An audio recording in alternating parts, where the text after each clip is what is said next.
And let's talk about that wire transfer, because Governor Kaine had no basis for denial, because the FBI and the Wall Street Journal confirmed the General Mahmoud Ahmed wire transfer I'm talking about. But the 9/11 Commission deliberately said that funding is not important and assigning blame is not important to them, but it is to us. As if their funding was not suspicious enough, a number of hijackers reportedly trained at U.S. military bases. As hard as this is to believe that two of the alleged terrorists involved in what happened on Tuesday may have attended schools run by the U.S. military. Now, this is according to a senior defense official. Ahmed al-Nami, Ahmed al-Ghamdi, and Saeed al-Ghamdi listed their address on both driver's licenses and car registrations as the Naval Air Station in Pensacola, Florida. Muhammad Atta reportedly graduated from the U.S. International Office School at Maxwell Air Force Base in Alabama. In response to a Freedom of Information Act, Captain Jason Taylor confirmed that a Muhammad Atta trained there between 1998 and 1999, but did not verify if it was the same person. Abdulaziz Al-Amari attended Brooks Air Force Base in San Antonio, Texas. Saeed al-Ghamdi and others attended the Defense Language Institute in Monterey, California, as confirmed by Lieutenant Colonel Steve Butler, Vice Chancellor for Student Affairs. American media ceases investigation when the Air Force says, "We are probably not talking about the same people." Two of the hijackers, Nawaf al-Hazmi and Khalid al-Madar, rented an apartment from and lived with an FBI informant. Curiously, a number of them were reported to still be alive after the attack. Finally, we were led to believe that the alleged hijackers were fundamentalist Muslims spending their final days preparing for paradise. Yet, in the week before the attacks, a number of them would drink, visit strip clubs, and solicit prostitutes. By all accounts, Atta and his cousin kept to themselves, except for last Thursday at this bar in Hollywood, Florida. It's believed both men came in, drank heavily, and then refused to pay the bill. And the guy got very, very offended, and he said to me, he said, "Oh, I can pay my bill. I'm an airline pilot." And I was like, okay. Mahed Maked is spotted several times at a porn shop. Hamza al-Ghamdi ordered a porno in his hotel on September 10th. The mayor of Paterson, New Jersey, states that they are spotted more at go-go clubs than at mosques. Regardless of their actions, some of the hijackers' presence was known as early as 2000. What did we know? When did we know it? That's what some congressmen are asking now, and asking quite loudly. Did we know the year before 9/11 that one of the hijackers was a terrorist threat? Army Lieutenant Colonel Anthony Schaefer has gone public with his charge that Able Danger, a military intelligence project he worked with in 2000, identified Muhammad Atta, even pulled up his picture along with 3 other 9/11 hijackers as possible al-Qaeda members. We found the identities of 4 of the 9/11 hijackers prior to 9/11. But he says beginning in September 2000, 3 meetings he set up with the FBI were each canceled by military lawyers. Schaefer also says he remembers telling then 9/11 Commission staff at a meeting in Afghanistan about Atta and what the intelligence unit found back in 2000. And he was surprised that it did not show up in the Commission's report. I'm told confidently by the person who did move the material over that the 9/11 Commission received 2 briefcase-size containers of documents. I can tell you for a fact that would not be 1/20th of the information that Able Danger consisted of during the time we spent. A 9/11 Commission spokesman said nothing they got from the Pentagon in early 2004 backed up Schaefer's claim, quote, "None of the documents turned over to the Commission mentioned Muhammad Atta or any of the other future hijackers." Where is it? Where's the beef? Where's the substance? Where is this mysterious chart that purportedly says that Atta was connected in some real way to these other hijackers? We'd love to see it. The company responsible for the chart, Orion Scientific Systems, would claim that only 2 charts were produced and that Atta was not present on either one. Throw them all out, John. These are all the charts. Spread them out. These are all Orion-produced charts. These charts were all done by the data mining efforts. So the Orion Corporation lied to the Senate Judiciary Committee staff. all data mining efforts. And yet the company said to the Senate Judiciary staff, we don't have any of those charts. They're not ours. Well, here they are. And their logos are on each one of them. Well, Mr. Chairman, at least 2 of the 5 people that were going to appear today were threatened with removal of their security clearances if they continue to talk about this. This is going back. Are you at liberty to identify who those 2 are? I will to you. I'd rather do it privately since the Defense Department has chosen not to allow anyone to testify, but I will provide that information to the committee. For the life of me, I don't understand why, as I understand it, I stand corrected if I'm wrong, but I understand the witnesses we assumed we were going to get to hear from the Defense Department have been pulled. They may be or may not be in the room, but have been instructed that they cannot testify. I think that's a big mistake. This is actually a chart of Al-Qaeda and the various cells around the world. Much of this data, most of it was obtained prior to 9/11 by the work of Able Danger. As you see, there is an actual photograph of Muhammad Atta. What does that depict generally? It depicts the organizational and activity associations of Al-Qaeda operatives that were involved in 9/11 and related events. And at the time, if the commission had looked into this in early 2004, the charts that had Muhammad Atta on it still existed.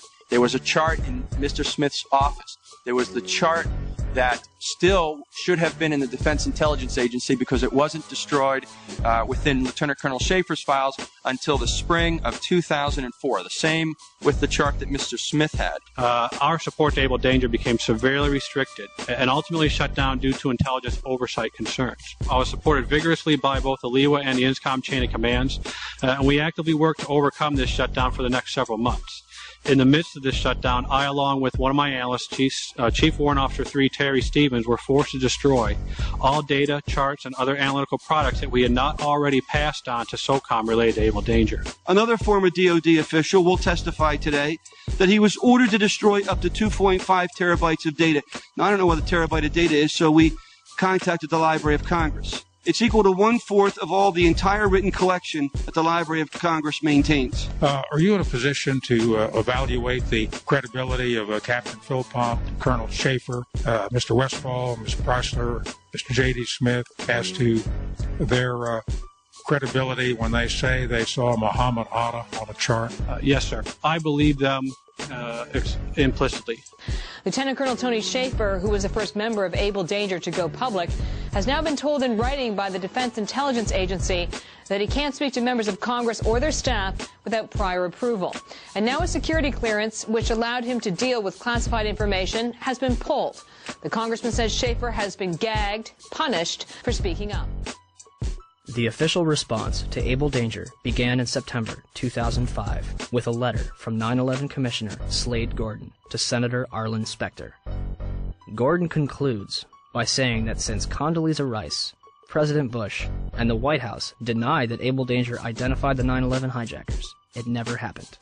A 6-month investigation by the Senate Intelligence Committee concluded in December 2006 that Able Danger did not identify Muhammad Atta or any other 9/11 hijacker. Can we be certain that the hijackers were radical Muslims on a suicide mission? Or is there a possibility that they were trained, funded, and protected in our own country? Major Deskin? Yes, ma'am, Sergeant Rorta. Yes. I'm just letting you know for information we're having an exercise, SF exercise. We're having a comm out. Okay. Guys. Happy, thanks. All right, thank you. Back. Between September 2000 and June 2001, the Federal Aviation Administration, FAA, would scramble fighter jets to intercept errant aircraft 67 times. Interceptions are routine and usually occur within 10 minutes of a sign of trouble, such as permanently losing radio contact and transponder signal or flying off course. On the morning of September 11th, according to official accounts, 4 commercial airliners would be off course and out of communication, and not one of them would be intercepted. How is it that on 4 separate occasions on one day that $1 trillion military and intelligence infrastructure could fail? Never did in anybody's thought process about how to protect America did we ever think that the evildoers would fly not one, but 4 commercial aircraft into precious U.S. targets. Never. I don't think anybody could have predicted that these people would take an airplane and slam it into the World Trade Center, take another one and slam it into the Pentagon. Nobody in our government, at least, and I don't think the prior government that could envision flying airplanes into buildings on such a massive scale. But that turns out not to be true. U.S. military planners did envision and practice those very scenarios. As reported by USA Today, the North American Aerospace Defense Command, NORAD, conducted exercises with fighter jets, simulating hijacked planes flown into the World Trade Center in the 2 years before the attacks. Pentagon planners also envisioned the attack on the Pentagon 5 months before it happened. According to this April 2001 Pentagon email, Air Force officials wanted a war game, having a terrorist group hijack a commercial airline and fly it into the Pentagon. The idea was to check response times to launch fighter jets, but according to the Pentagon email, the plan was ultimately rejected by senior Pentagon officials as too unrealistic. Still to come are questions, big questions, about NORAD's response on the day of the attack. Why, despite all the exercises and the planning, Peter, jet fighters were not in place anywhere near New York or Washington. Quite an amazing story. Many thanks, Brian. Brian Ross. One drill, called Amalgam Virgo, was conducted on June 1st and 2nd, 2001, and simulated successful terrorist attacks. Its purpose was to focus on unconventional threats, including an airborne hijacking. One plan would simulate the hijacking of a commercial airliner, which would be crashed into the Capitol. The second part of the exercise, which was planned but not executed before 9/11, involved 2 planes with actual pilots on the flight deck. FBI agents would hijack the planes and divert them to secure locations. And on its cover, Osama bin Laden. In fact, multiple war games were underway on 9/11 itself. The question was, we had 4 war games going on September 11th, and the question that I tried to pose before the Secretary had to go to lunch was whether or not the activities of the 4 war games going on September 11th actually impaired our ability to respond to the attacks. The answer to the question is no, did not impair our response. In fact, General Eberhard, who was then the commander of North American Aerospace Defense Command, as he testified in front of the 9/11 Commission, I believe he told them that it enhanced our ability to respond. There were 2 CPXs. There was 1 Department of Justice exercise that didn't have anything to do with the other 3, and there was an actual operation ongoing because there was some Russian bomber activity up near Alaska. So, did the war games ultimately help or hinder our response? September 11th was day 2 of Vigilant Guardian, an exercise staged by the Joint Chiefs and NORAD, which simulated hijacked planes in the northeastern United States. Vigilant Guardian is a branch of Global Guardian, a mass Armageddon exercise being conducted at Offutt Air Force Base in cooperation with NORAD. Originally scheduled to take place in late October, Global Guardian was moved to September. The exercise is reportedly canceled after the second Twin Tower is hit. 3 E-4B Doomsday planes remain airborne. 2 government sources familiar with the incident tell CNN it was a military aircraft, but say the details are classified. This comparison of the CNN video and an official Air Force photo suggests the mystery plane is among the military's most sensitive aircraft, an Air Force E-4B. The E-4B is a state-of-the-art flying command post, built and equipped for one reason: to keep the government running no matter what, even in the event of a nuclear war.